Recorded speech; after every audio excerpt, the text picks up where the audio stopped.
دیکھیں بہت افسوس کی بھی بات ہے, سوری مولانا صاحب, بہت افسوس کی بھی بات ہے اور بطور پاکستانی میرے لیے بہت فکر انگیز بات ہے کہ جس بات کا سرے سے وجود ہی نہیں, آپ نے وہ جھوٹی بات چند چینلز نے چلائی, اور میں آج ان چینلز کا نام ابھی نہیں لے رہی, میں ان کو وقت دے رہی ہوں کہ وہ اس قسم کے پروپیگنڈا سے باز آ جائیں.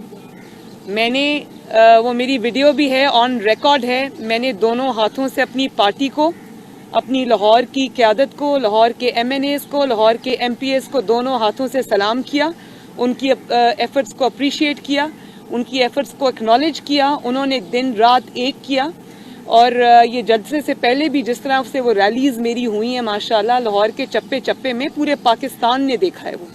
اور دوسری بات یہ کہ جس طرح کا کل ماشاءاللہ وہاں پر جلسہ تھا, جلسہ میں نے بلکہ یہ ضرور بات میں نے کہی تھی کہ مجھے اس بات کا گلہ ہے آپ سے کہ آپ نے جلسہ گاہ چھوٹی رکھی, اور چھوٹے ہونے کے وجہ سے لوگوں کو باہر پل پہ کھڑے ہو کے خطاب سننا پڑا, باہر جو سڑکیں تھیں وہ جام ہو گئیں, ٹریفک گزر نہیں سکی.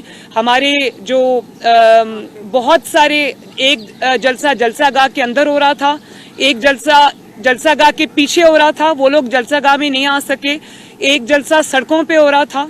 تو میں شاید خاقان عباسی صاحب کوئی گھنٹہ تاخیر سے پہنچے کیونکہ ان کو راستہ نہیں ملا سڑک سے جلسہ گاہ میں آنے کا. مجھے انہوں نے آج بتایا کہ میں موٹر سائیکل پہ, کسی کی موٹر سائیکل پہ بیٹھ کے جلسہ گاہ میں پہنچا ہوں. اس وقت تک تقریباً کافی جلسہ ہمارا گزر چکا ہوا تھا. تو میں پوری زندگی, آپ یقین کریں, میں نے کبھی ایسا جلسہ نہیں دیکھا جہاں اتنی شدید ٹھنڈ کے باوجود مجھے کوئی کرسی نظر نہیں آئی. مجھے نہیں پتا جو وہاں پر پنڈال میں کرسیاں رکھی گئی تھیں وہ کہاں چلی گئیں. لوگ کھڑے رہے, گھنٹوں کھڑے رہے, اور جلسہ انہوں نے کھڑے ہو کے دیکھا اور سنا. کیونکہ ساؤنڈ سسٹم کی رش ہونے کی وجہ سے تاریں بھی ٹوٹ گئیں, لائٹنگ کی بھی, لائٹس بھی آف ہو گئیں کیونکہ تاریں ٹوٹ گئیں. لوگوں کو نہ صحیح سے آواز آ رہی تھی, نہ لوگوں کو صحیح سے بیٹھنے کی جگہ ملی. لیکن میں حیران ہوں کہ میں نے اتنا جذبہ اپنی پوری زندگی کسی جلسے میں نہیں دیکھا. اتنی سردی کہ آپ یقین کریں, ہم لوگ سٹیج پہ بیٹھے ہوئے تھے. جب میں نے کل جلسے میں کہا کہ میری کلفی جم گئی تو اس میں کوئی ایگزیجریشن نہیں تھی. مجھے اتنی سردی لگی کہ میری تھوڑی طبیعت بھی گاڑی میں جا کے خراب ہو گئی.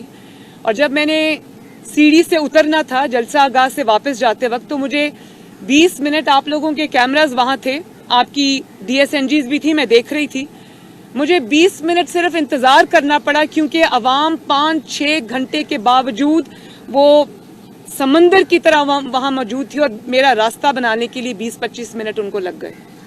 تو میں یہ چیلنج کرتی ہوں کہ اتنی سردی میں اگینسٹ آل آڈز, کرونا بھی ہے, حکومت کے یہ فیشسٹ ہتھ کنڈے بھی ہیں, کرسیاں نہیں دیں گے, بٹ کڑائی والوں کے اوپر مقدمہ کاٹ دیں گے اور اجازت نہیں دیں گے, پانی چھوڑ دیں گے. اس کے باوجود لاہور نے کسی چیز کی پرواہ نہیں کی. ہاں, جلسہ گاہ چھوٹی تھی, بڑی ہونی چاہیے تھی. لوگ ہزاروں کی تعداد میں باہر اور پیچھے کھڑے تھے. لیکن ایک اور بات, ہم ابھی گھر سے نہیں نکلے تھے 12 بجے کے قریب, تو یہ 2-3 چینلز نے پروپیگنڈا شروع کر دیا تھا, اور اس کے بعد انہوں نے کہ 2000 ہیں, 3000 ہیں, 4000 ہیں, جلسہ گاہ بھر نہیں رہی. تو یہ تو پروپیگنڈا, میں 12 بجے ابھی میں گھر سے نہیں نکلی تھی تو یہ پروپیگنڈا شروع ہوا. لیکن مجھے دیکھیں, جس کو حقیقت کا پتہ اس کو پتہ ہے. حکومت کو بھی آج جو خبریں ملی ہیں, جو وہاں پہ لوگ ایجنسیز کے موجود تھے, جو خبریں انہوں نے دی ہوں گی, مجھے پکا پتہ ہے کہ ادھر جو ہے وہ صفے ماتم بچھی ہوئی ہے.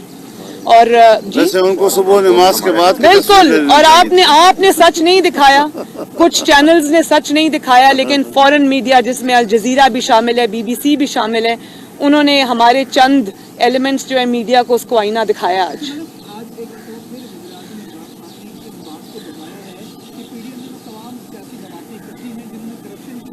اور وہ اس بار جو مرضی کر لیں گے, میں پریشر میں نہیں آؤں گا اور ان کو NRO نہیں دوں گا. یہ بات وہ اس لیے کر رہے ہیں کہ وہ خود پریشر میں ہیں. یہ باتیں پریشر میں کی جاتی ہیں جو وہ کر رہے ہیں. وہ پریشر میں ہیں تو تبھی یہ بات کر رہے ہیں.